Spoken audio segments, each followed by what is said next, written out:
Hey guys, நான் தான் உங்களும் சரி இன்னைக்கு என்ன பார்க்க போகிறேன்னா ஒரு புது மான்வா தான். மான்வா பேர் என்ன? Nebula civilization. நீங்களே ஒரு இமேஜினேஷன் பண்ணி பாருங்கள். நீங்கள் வந்து ஒரு கேம் விளாண்டுக்கிட்டு இருக்கீங்க. அந்த கேமில் நீங்கள் தான் வந்து ராஜா அப்படின்னு வச்சுக்கோங்க.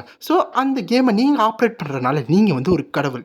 நீங்கள் கடவுளாக இருக்கிறனால நீங்கள் வந்து அங்கே இருக்கிற எல்லா பிளேயர்ஸும் உங்களுக்கு ஏற்ற மாதிரி ஆட்டி வைக்க முடியும். அப்படி ஆட்டி வைக்கும்போது நீங்கள் வந்து உங்களோட ஆர்மியை வச்சு இன்னொன்று ஆர்மியோட சண்டை போடுறீங்க. இப்படி 2 பேர் சண்டை போடும்போது அந்த கேமில் வந்து ஒரு ஸ்கோர் பாயிண்ட் இருக்கும்ல, அப்படி யார் ஃபஸ்ட்டு வராங்களோ அவங்க தான் வின்னர்.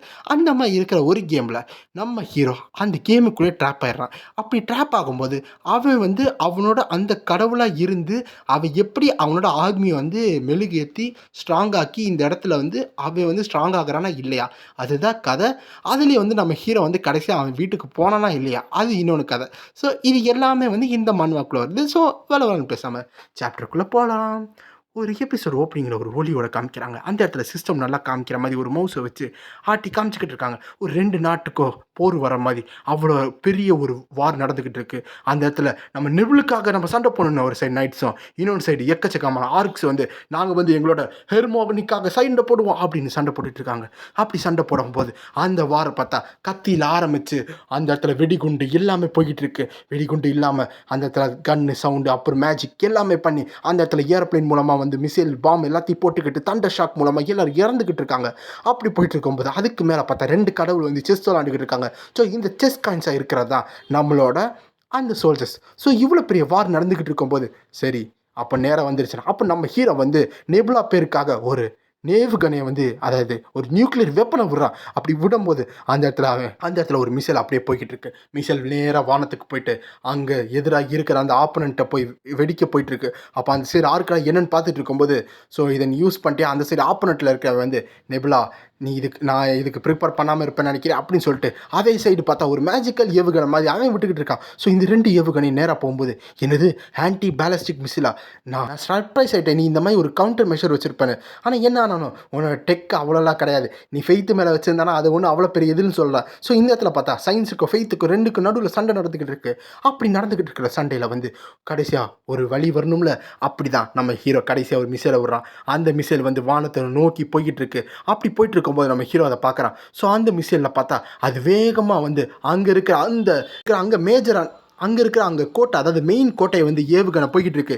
இதை பார்த்துக்கிட்டு இருக்கு. அங்கே இருக்க ஆர்க் வந்து கடவுளேன்னு ப்ரேயர் பண்ணிக்கிட்டு இருக்கு. அப்போ மற்ற எல்லாரும் ப்ரேயர் பண்ணும்போது அந்த டிவைன் எனர்ஜி வந்து அப்படியே வந்து டிவைன் எனர்ஜி வந்து கிரியேட் ஆகிட்டு இருக்கு. அந்த ஆர்க் வந்து பார்த்துட்டு இருக்கும்போது இப்படி தான் நீ பண்ணிக்கிட்டு இருப்பியா. ஆனால் இப்போ அங்கே ஆப்போனண்ட்டில் அதை ஹீரோக்கு ஆப்போனண்ட்டை விளாட்ற என்ன சொல்கிறேன்னா, ஏன்னா ரியல் உலகத்தில் தானே ப்ரேயர்ஸ் வந்து மீனிங்லெஸ்ஸாக இருக்கும். ஆனால் இந்த இடத்துல அப்படி கிடையாதுன்னு சொல்லும்போது அப்படி வர அந்த ஏவுகணையை ஒரு பெரிய எனர்ஜி வச்சு அப்படியே அசால்ட்டாக பிடிக்கிறாங்க. பார்த்தா அதுக்குன்னு ஒரு உருவம் வந்து ஒரு பெரிய உருவம் வந்து இந்த உலகத்தில் ஃபெய்த்து தான் எல்லாமே இந்த ரிசல்ட்டை பார்த்தி அப்படின்னு சொல்லும்போது நம்ம ஹீரோ பார்க்குறான். ஒரு ஹோலி ஆர்க் ஸ்ட்ராட்டஜியா, பரவாயில்ல நல்லா தான் பண்ணியிருக்கேன்னு சொல்லிட்டு இருக்கும்போது அந்த சைடு இதை பார்த்தியா, உன்னோட கண்ணு மூலமாக பார்த்துக்கோ, இது உனக்கு ஒரு பரிசு, இந்த மாதிரி நீ பார்த்துருக்கவே மாட்டேன். இந்த ஹோலி ஆர்க் ஸ்ட்ராட்டஜி வச்சு நீ என்ன பண்ண போகிற, கிவ் அப் பண்ண போறியா அப்படின்னு சொல்லும்போது அந்த இடத்துல இருக்கிறதான் சர்வர் ரேங்கிங்கில் 2வது இடத்துல இருக்கிற ஹெரிமோனா அப்படின்னு சொல்கிறாங்க. இதெல்லாம் பார்த்துட்டு சிரிச்சுக்கிட்டு இருக்கும்போது நம்ம ஹீரோ ரொம்ப கான்ஃபிடென்ட்டாக தான் இருக்கான். ஆர்க்கெல்லாம் வந்து சீக்கிரமாக ரீப்ரொடியூஸ் ஆகும், அதனால் எண்ணிக்கை அதிகமாகும். ஆனால் அதோட ஃபெய்த் வந்து ஆல்ரெடி இவ்வளோ வந்திருக்குன்னா பரவாயில்ல. இருந்தாலும் ஹெரிமோகா நீ வந்து செலக்ட் பண்ணது கொஞ்சம் தப்புன்னு நினைக்கிறேன். ஏன்னா இதுக்கு நான் கவுண்டர் அட்டாக் வச்சிருக்க மாட்டேன்னு நினைக்கிறியா, என்ன தான் ப்ரிப்பேர் பண்ணியிருந்தாலும் என் டெக்னாலஜிக்கு எதிராக அவனால் எதுவும் பண்ண முடியாதுன்னு சொல்லும்போது அந்த இடத்துல நம்ம ஹீரோ இந்த இடத்துல இந்த கேமை முடிக்கணும்னு சொல்லும்போது ஹீரோக்குள்ள ஒரு சேட்டலைட் இருக்குது. அங்கேருந்து ஒரு பெருசாக அப்போ அந்த சேட்டலைட்டை ஓப்பன் ஆகி அங்கேருந்து எக்கச்சக்கமான ராடு கீழே விழுகுது. இந்த ராடு ஒரு இது என்னென்னா, இந்த ராடு வந்து வானத்திலேருந்து கீழே வரும்போது அந்த ஃபோர்ஸ் மூலமாக அங்கே இருக்க ஒரு பெரிய ஏரியாவே டேமேஜ் பண்ணலாம். ஆக்சுவலாக இது வந்து ஒரு தியரி, இது வந்து ப்ராக்டிக்கலாக கிடையாது. நீங்கள் சில அனிமையில் பார்த்தாலும் தெரியும். அதாவது இந்த மாதிரி அசாசின்னு அப்போல்லாம் அனிமையில் பார்த்தா தெரியும். இது நம்ம உலகத்தில் வந்து உண்மையான ராடு வச்சுருந்தோம்னா அது கீழே வரதுக்குள்ளே அது வந்து சாம்பலாக போயிடும். அதுக்கேற்ற மாதிரி இங்கே ஒரு ராடு வந்துக்கிட்டு இருக்குது. கேம்னால என்ன வேணால் பண்ணலாம்ல. அப்படிப்பட்ட வந்து அந்த ராடை பார்த்தோன்னே இந்த சைடு அந்த ஹெர்மிமோகா வந்து என்னது இது நான் எதிர்பார்க்கல, இது வந்து அந்த கைனட்டிக் ப்ரொஜெக்ஷன் தானே, அதை நிப்பாட்டினா சொல்லி அந்த ஆர்க்கோட அந்த ஓலி மேஜிக் வச்சு அதை பிடிக்க வந்துக்கிட்டு இருக்காங்க.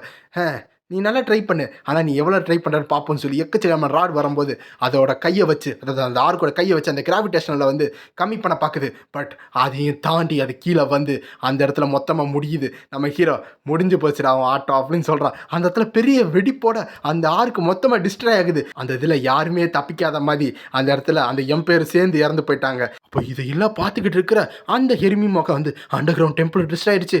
எம்பையர்கள் அந்த பேலஸும் போயிருச்சு. இது எப்படி? இது ஃபெய்த் மேல வச்சேனே எப்படி? எல்லா ஃபெய்த் எப்படி போச்சு? அப்படின்னு சொல்லும்போது, அந்த உருவம் கொஞ்சம் கொஞ்சமா அழிஞ்சு போயிட்டு இருக்கு. அப்போனா என்ன நடக்க போகுது? அப்படின்னு சொல்லும்போது நம்ம ஹீரோ, "ஹெர்மி மோகா உன் ஆட்டம் முடிஞ்சிச்சுன்னு" சொல்லும்போது நம்ம hero, "you are the winner நெபிலா. நீங்க தான் ரேங்கிங் பட்டியத்துல இடத்துல இருக்கீங்க" அப்படின்னு சொல்லும்போது, நீ நல்லா தான் சண்டை போட்ட" அப்படின்னு ஹீரோ சொல்றான். அப்ப அந்த ஹெர்மி மோகா வந்து, என்ன விளையாடிக்கிட்டு இருக்கியா? அதெல்லாம் தெரியாது. என்னென்ன மேட்சுவா? இந்த தடவை நான் முடிப்பேன். நான் உன்னை அடிப்பேன்" அப்படின்னு வந்து அந்த கேமுக்குள்ள வந்து விட்டா வெளிய வந்துருவான் போல. அப்படி பேசிக்கிட்டு இருக்கான். இந்த சைடு நம்ம ஹீரோ வந்து இந்த சைடு நம்ம ஹீரோ கேட்டுட்டு இருக்கும்போது, சீக்கிரமா அடுத்த மேட்ச் வா" அப்படின்னு சொல்லும்போது நம்ம ஹீரோ அந்த கேமை குவிட் பண்ணிட்டு போறான். ஹீரோ வந்து, அவங்க வந்து சரண்டர் பண்றதுக்கு ரெஃப்யூஸ் பண்றாங்களே, என்ன நினைக்கிறாங்க? நான் என்ன என் ஸ்லீவுக்குள்ள எக்கச்சக்கமா வச்சிருக்கிற மாதிரி வரவெல்லாம் அடிச்சுக்கிட்டு இருக்க முடியுமா? ஆனா அவ்வளோலாம் என்கிட்ட இல்ல. இருந்தாலும் இந்த கேம்ல எதுவும் புதுசா வந்த மாதிரி தெரியல. அட்லீஸ்ட் என்னோட அச்சீவ்மெண்ட் ஆச்சு என்னால மெயின்டைன் பண்ண முடியுது. எப்பயுமே நம்ம ஹீரோ வந்து ரேங்க் 1லயே தான் இருக்கான். நல்லா பார்த்தா தெரியும். நம்ம ஹீரோ வந்து மாசத்துல, அதாவது நம்ம ஹீரோ ஃபர்ஸ்ட் அச்சீவ்மெண்ட் பண்ணியிருக்கான். அப்புறம் 1 மாசமா வந்து மெயின்டைன் பண்ணியிருக்கான். 2 மாசமா மெயின்டைன் பண்ணியிருக்கான். அப்போ நம்ம ஹீரோக்கு அச்சீவ்மெண்ட் இதை காமிக்கிறாங்க. ஸோ அந்த பட்டியலில் வந்து நம்ம ஹீரோ வந்து ரொம்ப நாளாக வந்து அப்படியே இருந்துகிட்டு இருக்கான். அப்போனா வந்து இப்போ நான் தூங்க போகலாம் அப்படின்னு ஹீரோ நினச்சிக்கிட்டு இருக்கும்போது ஒரு நோட்டிஃபிகேஷன். என்னது இது? ஏதோ மெசேஜ் வந்திருக்கு. இந்த நைட்டில் என்னடா மெசேஜ்? அப்போ நம்ம ஹீரோ பார்க்கும்போது அந்த நோட்டிஃபிகேஷனை பார்த்தா, அமேசிங் ஒர்க், நீங்கள் இவ்வளோ நாளாக வந்து இந்த பிளேலிஸ்ட்டில் ஆளாக இருக்கிறாங்க, இந்த அச்சீவ்மெண்ட்டை ஃபுல் பண்ணியிருக்கீங்க, ரொம்ப நன்றி அப்படின்னு சொல்லும்போது, அப்போனா இந்த என்ன சர்வரை க்ளோஸ் பண்ண போகிறாங்களா? அப்போ நம்ம ஹீரோ பார்த்துட்டு இருக்கான். அப்போ அந்த அப்போ புதுசாக லாஸ்ட் வேர்ல்டு வந்து அவைலபிளாக இருக்குது. இது அஃபிஷியலாக இன்னும் கொஞ்சம் நாளில் லான்ச் ஆயிரும். நீங்கள் நெபுலா வந்து இந்த கேம் விளாட்றதுக்காக செலக்ட் பண்ணியிருக்கீங்க. ஆனால் நீங்கள் இதை வந்து அஃபிஷியலாக வரதுக்கு முன்னாடி விளாட்லாம் அப்படின்னு சொல்லும்போது, ஒரு இயர்லி விஷயம்னா அப்போ நம்ம ஹீரோ நினச்சிக்கிட்டு இருக்கான். அப்போனா இந்த கேம் வரதுக்கு முன்னாடி நான் யூஸ் பண்ணலாமா? அப்போ நம்ம ஹீரோ நினச்சிக்கிட்டு இருக்கும்போது, நீங்கள் இந்த கேமை ஸ்டார்ட் பண்ணுறீங்களா அப்படின்னு வருது. அஃப்கோர்ஸ் இதை நான் ஸ்டார்ட் பண்ணி தானே ஆவேன் அப்படின்னு நம்ம எஸ் கொடுக்குறோம் நம்ம ஹீரோ. அப்போ அங்கேருந்து எக்கச்சக்கமான கோடிங் மாதிரி காமிச்சிக்கிட்டு இருக்காங்க. அப்படியே கொஞ்சம் கொஞ்சமாக நம்ம ஹீரோட அவதார் வருது. அப்போ நம்ம ஹீரோ கண்ணை திறந்து பார்க்கும்போது அந்த இடத்துல அவ்வளோ பியூட்டிஃபுல்லாக இருக்குது. என்ன ஒரு டெம்பிளா? என்ன ரூயின் மாதிரி இல்லையே, என்ன நான் இந்த மாதிரிலாம் ட்ரெஸ் பண்ணியிருக்கேன், அப்போ என்னோட அவதார் வந்து இந்த கேமில் இருக்கா?